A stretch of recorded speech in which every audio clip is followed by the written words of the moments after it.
Hey guys, so another delivery today. We're just going to call it a first impressions here because I already opened it, so we're not going to call it a box opening or a mail call. It's more Eastern Bloc stuff, so we'll go left to right here. I'm honestly unsure if this is World War II or East German. It looks to be the correct East German one, but it could be a leftover World War II as well, because what we have here is a very early East German entrenching tool. I started getting into entrenching tools recently. I like them. They're collectible. They're historical. They were heavily issued back then, especially to border guards, stuff like that. And they're affordable when you compare them to firearms or bayonets even, for instance. So here's some trench art. Remember, this is the DDR East German.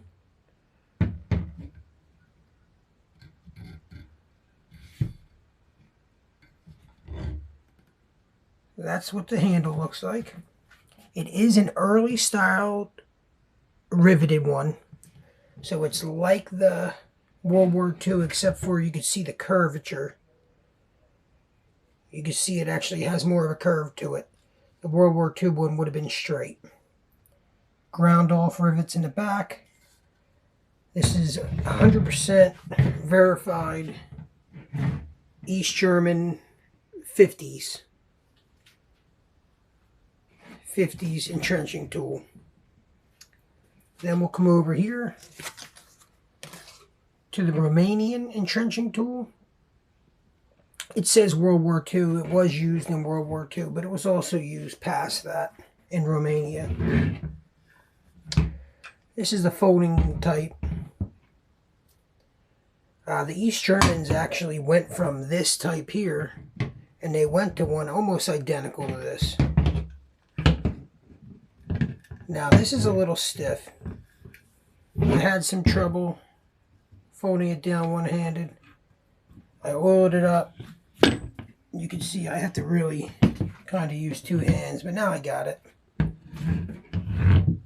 It has a sharpened bevel. Again, this is Romanian Combloc. Sharpened blade, sole on the side. Very hefty bolt folding mechanism. It's riveted like the other one. And it has a metal nut with a ton of cosmoline packed in there. That keeps it in the position you want to keep it in. So that would be like a later style. This would have been the early World War I, World War II styled, which East Germany kept up until almost the 60s. Then they switched over to a folding one, almost identical to this. The only difference is these grooves here would have gone the whole way up, and they would have been one down the middle. So since we're on East German stuff, and we're going to have better videos on this stuff, this is just the first impressions. And my first impressions on these entrenching tools is I love them. They're in battlefield pickup condition. They're all there. I like them. Now this is an East German helmet that has been eluding me. And these have gone up in price, something fierce. This one is mint condition. Came with the netting. Came with a liner. I don't know if it's original or repro. It looks original, to be honest with you. Leather. Buckles. Over here it says 68. There's some numbers, and one of them 68. So I'm going to guess that's the year of manufacturer. But this is in really good shape. And I've always loved how the East German military kept a helmet that was a lot like the World War II helmets. They're a little bit different than the rest of the Combloc steel pots. I have a lot. One day I'll get them all out, compare them. East German Army helmet, that's all it says on it. They scribbled out the price because I won it on eBay, so I paid a lot less than the asking price, and I actually paid like $50 less than what they're going for on average. So yes, I'm very impressed with that. I would say out of all the buys in order, the East German I got the best deal on. It's in the best condition, rather, if I could talk tonight. The Romanian's in really good shape, and I like it.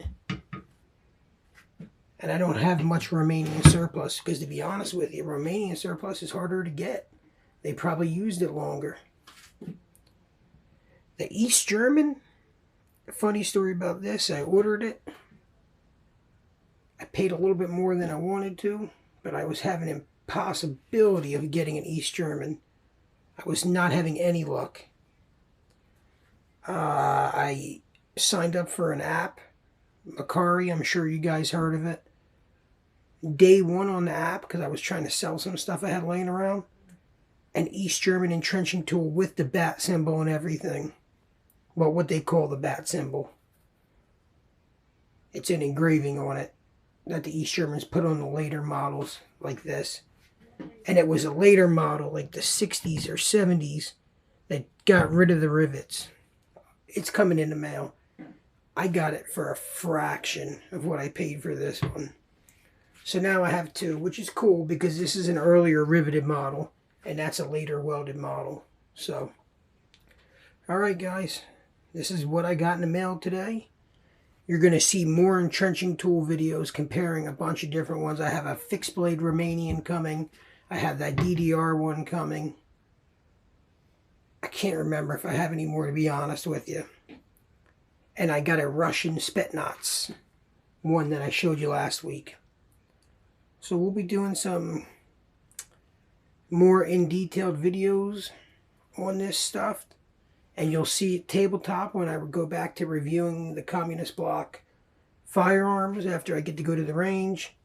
So you'll definitely be seeing these three items again. Alright guys, till later.